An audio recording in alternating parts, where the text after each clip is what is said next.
my wife Nan and I've loved her for 54 years, also my children and my family, and there should be peace in the world.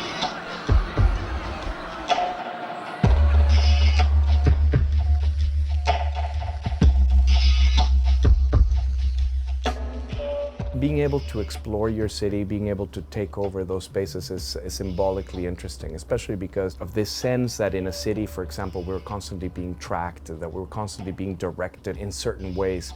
The possibility of walking freely in a space where you're normally not allowed is already exciting.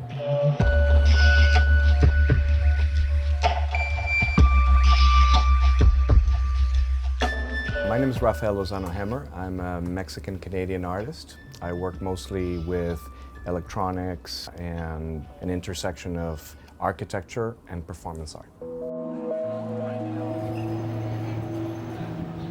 For 3 Saturdays in the summer, 7 miles of Park Avenue is going to be closed for New Yorkers to come out and enjoy their city in a whole new way.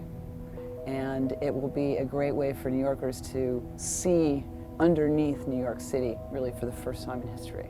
So just so you know what's happening with the audio, these samples come from different sources, they're not normalized. Voice Tunnel is an interactive installation, it's large scale, that is designed specifically to transform the Park Avenue Tunnel. It consists of 300 theatrical spotlights, which are placed to illuminate as columns of light the sides of the tunnel as well as the metal cladding, so it produces this arch of light.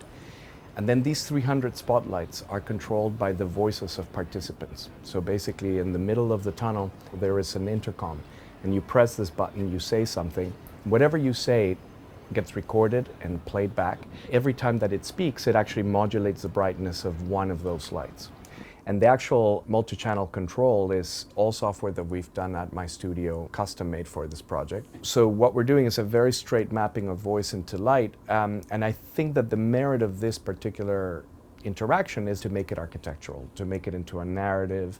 The tunnel itself, its linearity helps you sort of go from story to story, almost like as if you were being able to tune into people's different realities. So the idea is to create some kind of concert, if you will, of voices inside of the tunnel, but that they're not composed, they're not pre-recorded. It's all live, it's all crowdsourced, it's all whatever people want to say. If your life were a migratory bird, where would you go? De la Sierra Morena Sierra. Happy birthday to you. These artists have made me see another part of the city in a wonderful way. I love this place.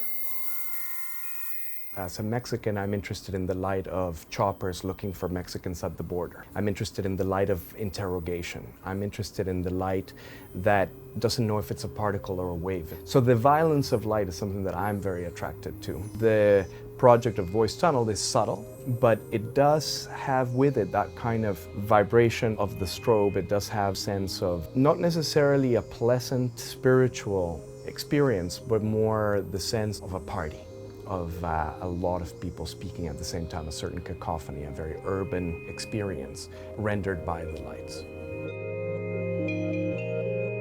Space like the Park Avenue Tunnel is interesting because its tunnel itself has this beautiful rock sort of faces and then a metal cladding. And when I did my scouting originally with the Department of Transportation, they said, oh yeah, we're gonna clean it up for you. And I'm like, no, no, no, don't touch it. You know, I really like this dirt. And I think that dirt is the honest expression of contemporary urban life.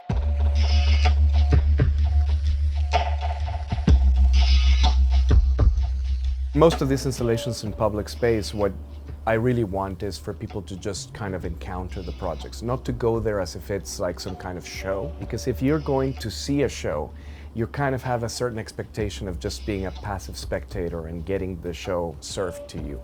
Whereas in my projects, you are the show. It is your participation that actually makes the project happen.